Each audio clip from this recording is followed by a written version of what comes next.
Bueno, en este trabajo vamos a presentar junto con Patricio este método conocido como Discriminant Adaptive Nearest Neighbor. Es un método de clasificación y nos vamos a referir a él como DAN durante toda la presentación. Como dije, es un método, una técnica de clasificación que surge a partir de la necesidad de mejorar tal vez la performance del método, de la técnica conocida como vecinos más cercanos o KNN. La idea va a ser en DAN también clasificar por vecinos más cercanos, pero permitiendo deformar lo que son los entornos alrededor de cada punto nuevo a clasificar, para tal vez mejorar de esta forma la calidad de la solución, de los resultados. ¿Cómo se hace esto? Bueno, se va a definir una métrica nueva y apropiada y va a ser una métrica que va a variar localmente. Es decir, por cada punto nuevo, por cada punto a clasificar se va a tener una métrica potencialmente distinta, y además se quiere que esta métrica se comporte localmente como lo hace la métrica de análisis discriminante lineal o LDA. Bueno, entonces durante toda la presentación vamos a asumir, sin pérdida de generalidad y por simplicidad, vamos a asumir un contexto en el que tenemos un dataset, un conjunto finito de puntos en RN, en donde un dataset en donde todas las covariables son numéricas, pero y además están en la misma escala. Entonces, recordando un poco en qué consiste KNN, dado un punto x0 que no esté en el dataset, un punto nuevo, dado un k, un número natural fijo, tomamos los k vecinos de x0, los k vecinos más cercanos, pertenecientes al dataset, y se define la clase de x0 como la clase mayoritaria entre esos k vecinos. Naturalmente, este procedimiento requiere la definición de una distancia, de una métrica, donde generalmente se utiliza la métrica euclidia o cualquiera que derive de la norma P. Pero tal vez este tipo de distancia deteriora un poco lo que es la performance del método de vecinos más cercanos, sobre todo en espacios de dimensión alta, es decir, cuando el n es muy grande, porque son muy sensibles a la dispersión de los puntos. Entonces, bueno, este tipo de métrica, digamos, introduce un sesgo en el modelo en sí mismo. Una problemática que podemos encontrar en el método de KNN es el hecho de que no hay información sobre la distribución de las clases. Entonces, tal vez se asume que las clases están igualmente distribuidas y bajo esa hipótesis estaría bien, funcionaría, tomar promedios para clasificar. Pero en realidad es una condición que no necesariamente se verifica en todas las direcciones. Entonces, con este ejemplo se puede ilustrar bien esa situación. Tenemos dos clases perfectamente separables por esta recta vertical negra. Hay un punto nuevo, que es el punto sólido, a clasificar, y hay dos tipos de entornos. Entonces, en el entorno que queda definido por la banda vertical, ahí sí podemos decir que las probabilidades a posteriori son constantes, porque de hecho es una situación, es una condición que se verifica en cualquier recta vertical en este ejemplo. En ambos entornos estamos tomando los 5 vecinos más cercanos, ¿sí? Lo que ocurre con la esfera, que es el otro tipo de entorno, sería el definido por la distancia euclidia, digamos.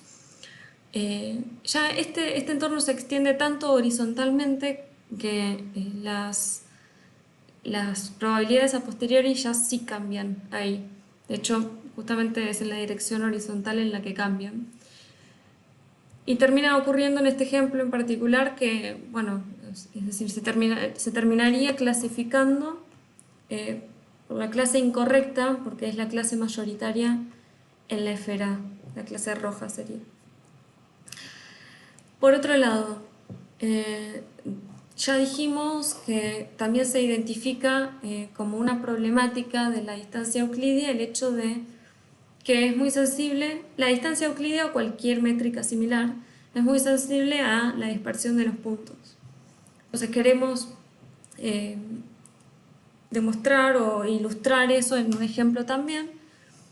Tenemos un grupo de puntos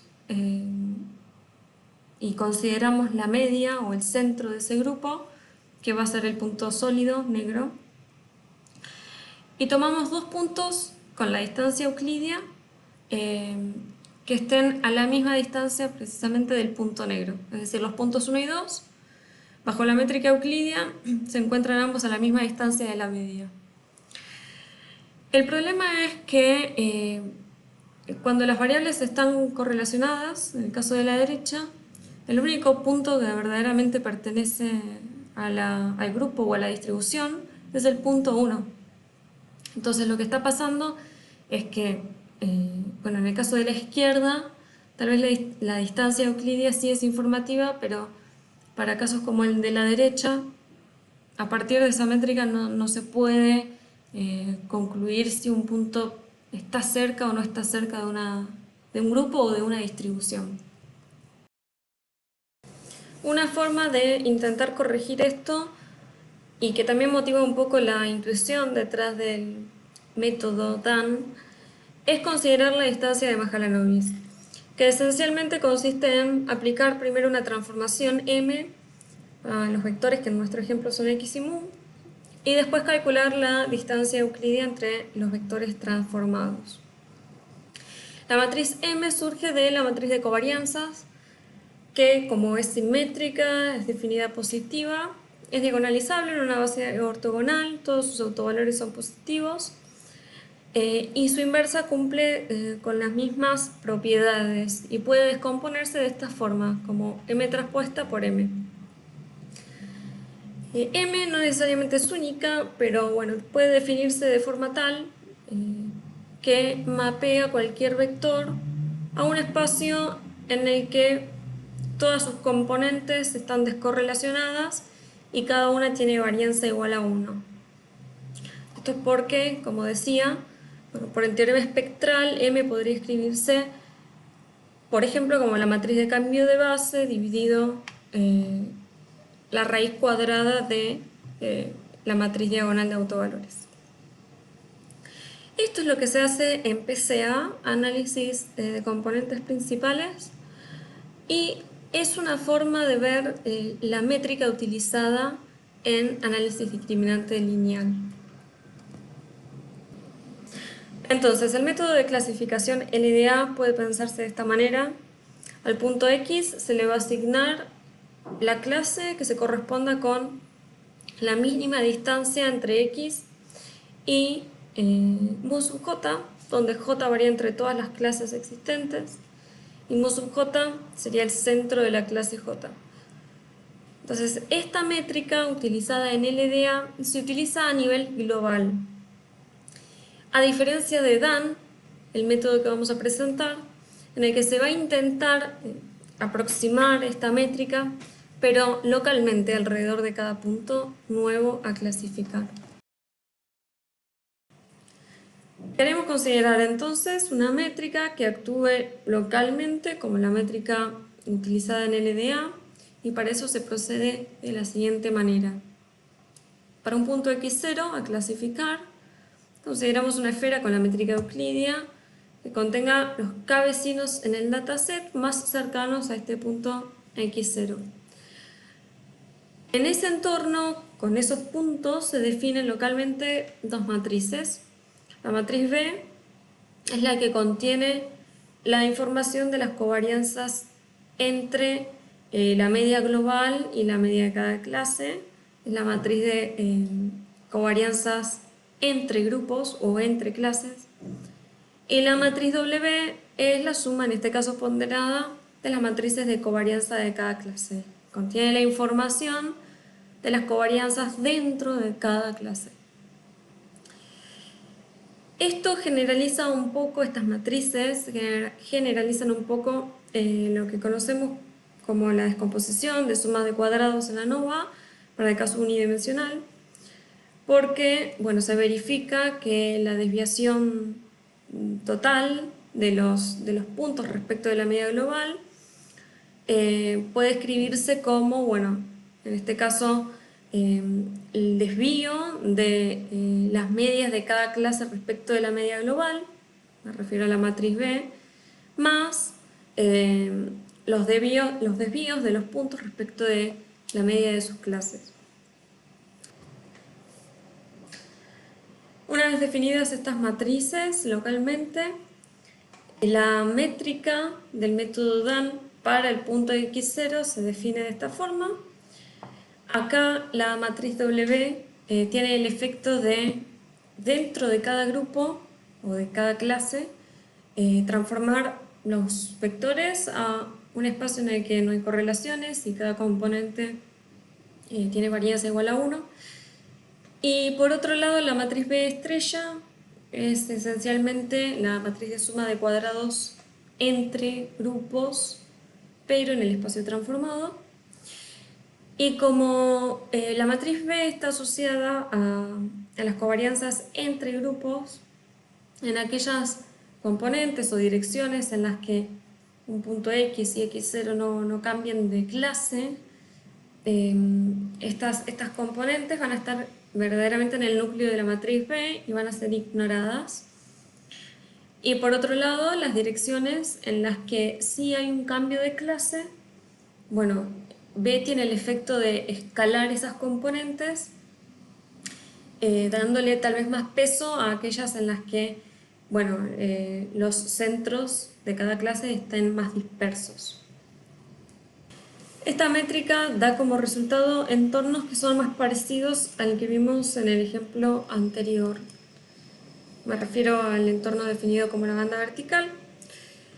En este tipo de entornos vemos que en la dirección vertical el entorno se extiende infinitamente porque es esa la dirección del núcleo de B, es una dirección completamente ignorada porque no hay un cambio de clase ahí, pero la dirección horizontal es sobre la cual la matriz B sí tiene un efecto al momento de calcular las distancias porque es esa la dirección en la que encontramos un cambio de clase.